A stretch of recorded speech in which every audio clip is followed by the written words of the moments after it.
Hello friends, कैसे हैं आप लोग। आज की कहानी है जंजीर। यह कहानी अगर आपको पसंद आए तो वीडियो को लाइक और चैनल को सब्सक्राइब जरूर करें। यह कहानी प्रयागराज के एक छोटे से परिवार की है। राम कृपाल श्रीवास्तव बिजली विभाग में काम करते थे। उनको एक बेटा और 2 बेटी थी। बड़े बेटे की शादी 5 साल पहले हो चुकी थी। उन्हें एक छोटा सा 3 साल का पोता भी था। बड़ी बेटी श्रद्धा और छोटी बेटी कामनी थी। श्रद्धा की ग्रेजुएशन कंप्लीट हो चुकी थी। उसी को देखने लड़के वाले आज आने वाले थे। श्रीवास्तव जी बहुत परेशान थे कि उन लोगों को श्रद्धा पसंद आएगी या नहीं, क्योंकि लड़का पुणे में बहुत बड़े कंपनी में इंजीनियर था। इसलिए श्रीवास्तव जी चाह रहे थे कि कैसे भी करके यह रिश्ता पक्का हो जाए। लड़के के बारे में उन्हें उनके एक खास मित्र ने बताया था। शाम 5 बजे वो लोग घर आए। लड़का बहुत ही सुंदर है। उसका नाम आकाश है। लंबा गोरा, चेहरे पर सुंदरता झलक रहा है। उन लोगों को भी श्रद्धा बहुत पसंद आई और उन्होंने सगाई भी कर ली। वो लोग चाह रहे थे कि 15 दिन में शादी भी हो जाए, क्योंकि लड़का 20 दिनों की छुट्टी में प्रयागराज आया था। पर श्रीवास्तव जी बोले, इतनी जल्दी सब कैसे हो पाएगा। उन लोगों की जिद पर वो मान गए। जल्दी जल्दी शादी की रस्में शुरू हो गईं। विदाई के समय आकाश ने कहा, आप लोग अब निश्चिंत रहिए। अब श्रद्धा की जिम्मेदारी हमारी है।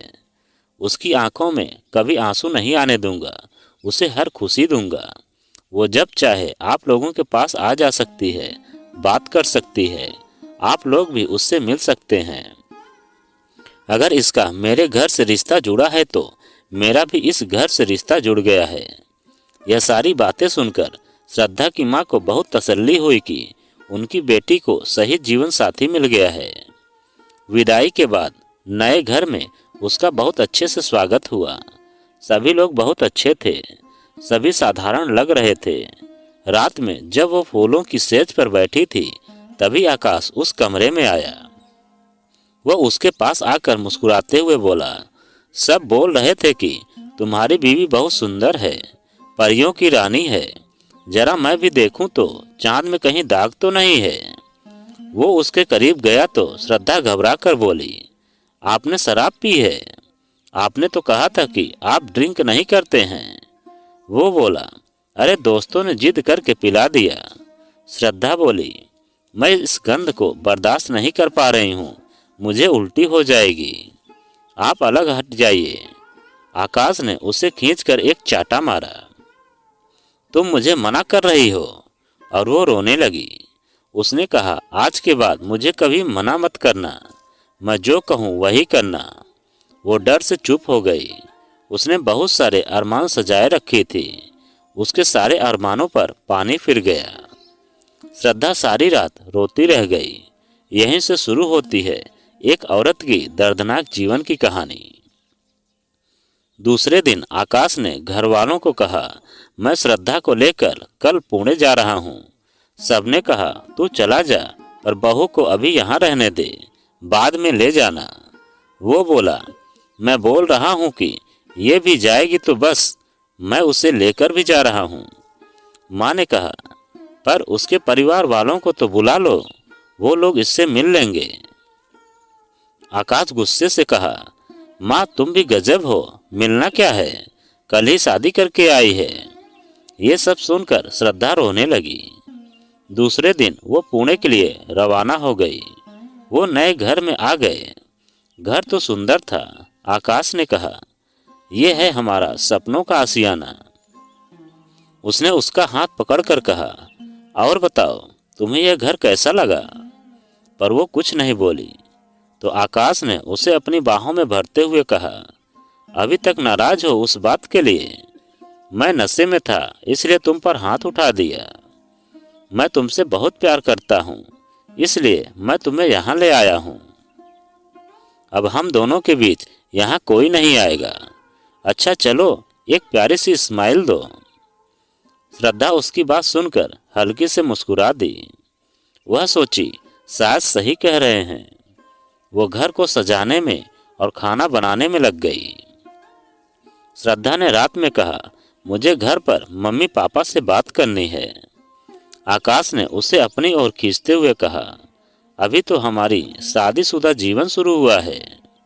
रात में प्यारी प्यारी बातें करते हैं, कल सुबह अपने घर बात कर लेना। और वो मान गई। सुबह जब वो ऑफिस के लिए तैयार हुआ तो श्रद्धा ने कहा, एक बार माँ से बात करवा दीजिए, उनकी बहुत याद आ रही है। आकाश ने कहा, देखो अभी तो मैं ऑफिस के लिए लेट हो रहा हूँ, शाम को आकर बात करवा देता हूँ, तुम घर पर ही रहना। और वो बोलकर चला गया। श्रद्धा को घर में अकेले मन नहीं लग रहा था तो वो अपने गार्डन में टहलने चली गई। उसकी गार्डन में एक बड़ा सा वाल आकर गिरा। श्रद्धा इधर उधर देखी तो एक प्यारी सी बच्ची उसके पास आकर बोली, आंटी यह बाल मेरा है। श्रद्धा को अपने भाई का बेटा याद आने लगा। श्रद्धा बोली, बेटा आपका नाम क्या है? वो प्यारी सी बच्ची बोली, रानी। क्या मैं अपना बाल ले लूं? उसकी तरफ देखते हुए मासूमियत से बोली। तभी एक आदमी दौड़कर उसके घर आ गया। उसने श्रद्धा को देखकर कहा, यह मेरी बेटी है, इसकी तरफ से मैं माफ़ी मांग रहा हूँ। यह बहुत शरारती है, कहीं भी चली जाती है। फिर उसने कहा, मेरा नाम विजय है, मैं आपके बगल में ही रहता हूँ, आप हमारे घर आइएगा कभी। मेरी वाइफ आपसे मिलकर बहुत खुश होगी। श्रद्धा ने नमस्ते किया और बोली, भाई साहब आपकी बच्ची बहुत प्यारी है, इसे देखकर मुझे अपने भाई का बेटा याद आ गया। विजय बोला, चलिए यह बोलकर आपने मुझे अपना भाई बना लिया, अब तो आपको मेरे घर चलना ही पड़ेगा। श्रद्धा बोली, भाई साहब फिर किसी दिन चलूंगी, अभी मेरे पति घर पर नहीं है। और वो नमस्ते करके चला गया। श्रद्धा को उससे बात करके बहुत अच्छा लगा। जब आकाश आया तो खुशी से श्रद्धा से बोला, मैं तुम्हारे लिए कुछ लाया हूँ। वो बोली, क्या है बताइए ना। वो बोला, मैं तुम्हारे लिए मोबाइल फ़ोन लाया हूँ, जब मैं ऑफिस से भी तुमसे बात कर सकता हूँ। वो बहुत खुश हो गई। खाना खाने के बाद बोली, हमारे बगल वाले बहुत अच्छे लोग हैं, आज वो हमारे गार्डन में आए थे। इतने पर ही आकाश भड़क गया, तुम किसी को भी अपने घर में घुसा लोगी। वो बोली, आप मेरी बात तो सुनिए। क्या सुनना है? आज गार्डन में, कल घर में, परसों बेड रूम में घुसा लोगी। वो बोली, आप कैसी बात कर रहे हैं, वो मेरे भाई समान हैं, उनकी बेटी का बॉल आ गया था, इसलिए वो हमारे गार्डन में आए थे। और वो बोलकर चली गई। आकाश उसके पीछे किचन में आया और दोनों कान पकड़कर बोला, सॉरी, तुम नहीं जानती ये पुणे है, यहाँ लोगों के अंदर हैवान रहता है। तुम छोटे से शहर से आई हो, कोई भी तुम्हारा फायदा उठा सकता है। अब चलो, तुम्हारे लिए एक नया सरप्राइज है। वो उसे अपने साथ रूम में ले आया। वहाँ शराब की बोतल और गिलास रखी हुई थी। श्रद्धा ने पूछा, ये क्या है? आकाश ने कहा, आज हम अपनी शादी सेलिब्रेट करेंगे और कल संडे है, देर तक सोते रहेंगे। वो बोली, मैं शराब नहीं पीती हूँ। अरे पगली, यह शराब नहीं है, ये तो वाइन है, इससे कुछ नहीं होता, बस मन खुश हो जाता है। उसने गिलास में निकाला और कहा, लो इसे पीकर तो देखो। वो बोली, प्लीज मुझे नहीं पीना है, इसे हटाइए मेरे पास से। आकाश ने कहा, तुम तो मेरा साथ ही नहीं देती हो, लो एक घूंट पीकर तो देखो। वो हाथ छुड़ाकर भागने लगी। तब आकाश ने उसे गुस्से में बहुत मारा। तुम मुझे मना कर रही हो। उसने उसे जबरदस्ती पिलाया। वो मना करती रही पर नहीं माना। नशे में वो अपना होश खो बैठी। उसके साथ क्या हुआ उसे होश भी नहीं था। दूसरे दिन जब वो सो रहा था तो श्रद्धा अपनी माँ से बात करने लगी। वो बोली, माँ मुझे आप लोगों की बहुत याद आ रही है, मेरा मन नहीं लग रहा है। वो रो रो कर बोल रही थी। माँ बोली, बेटी शुरू शुरू में सब अनजान लगता है, बाद में सब ठीक हो जाता है और फिर दामाद जी तो बहुत अच्छे हैं। बहुत किस्मत वाली है तू कि तुझे आकाश जैसा जीवन साथी मिला है। अब इसी तरह कामनी छोटी बहन को भी लड़का मिल जाता तो अच्छा था।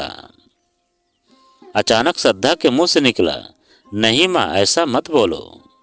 माँ ने कहा, ले तेरी भाभी भी यही है, वो बात करेगी। श्रद्धा ने भाभी को बताया कि ये मुझसे कभी खुश नहीं रहते हैं, हमेशा मुझ पर गुस्सा करते हैं।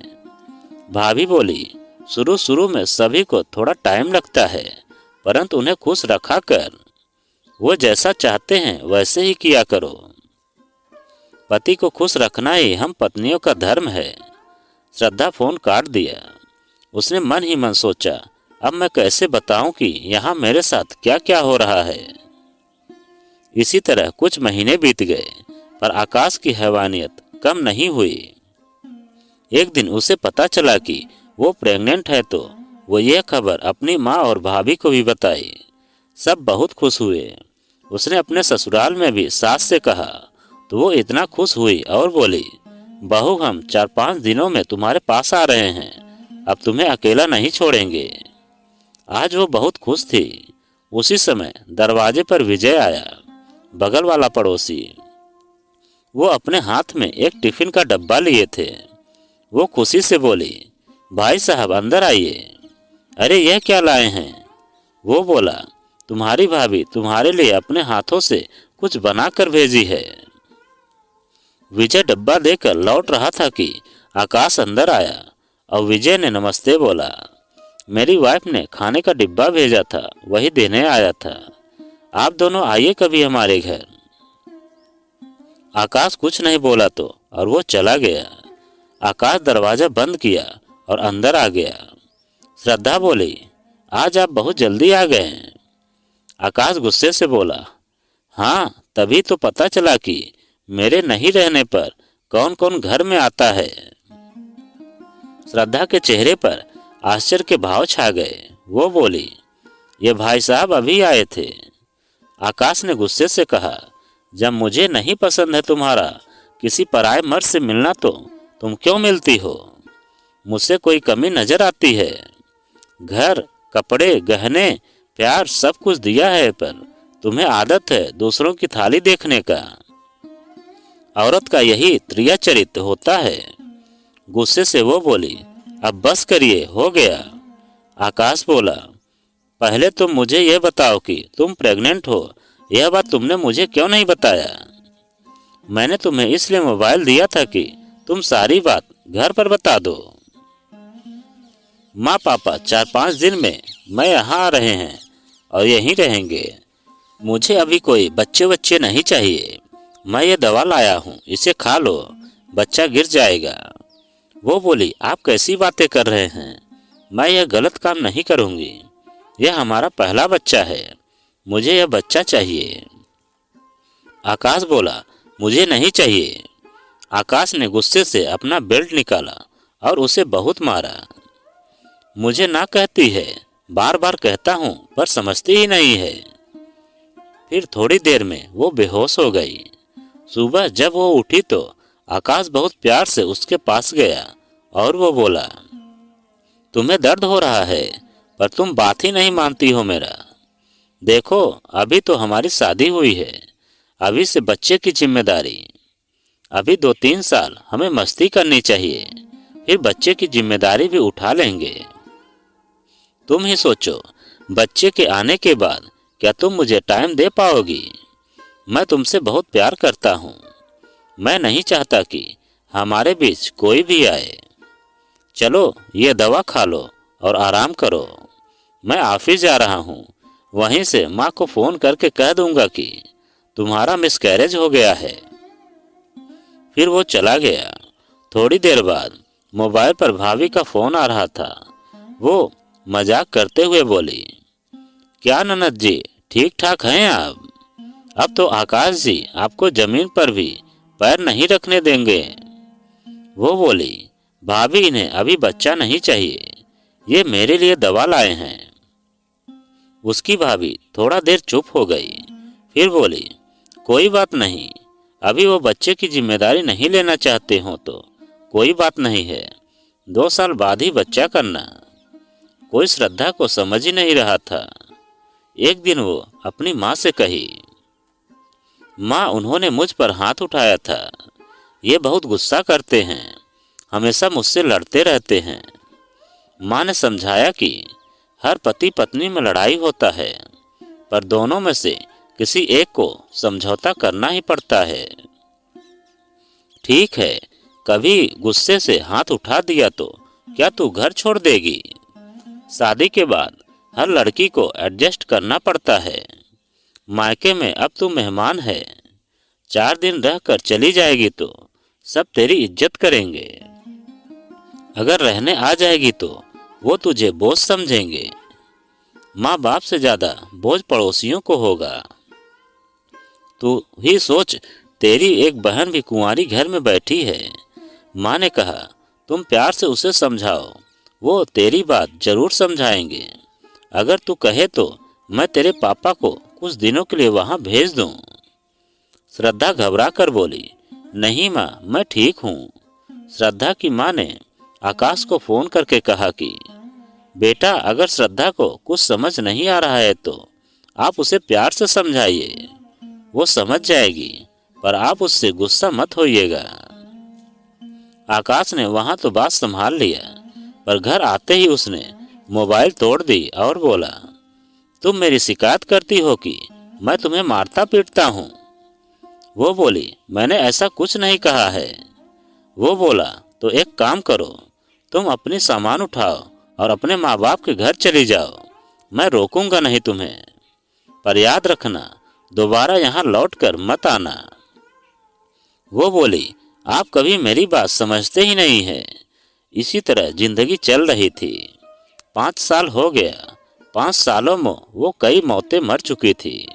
ना ही वो किसी से बात कर पाती थी और ना ही उसे किसी से मिलने की आज़ादी थी।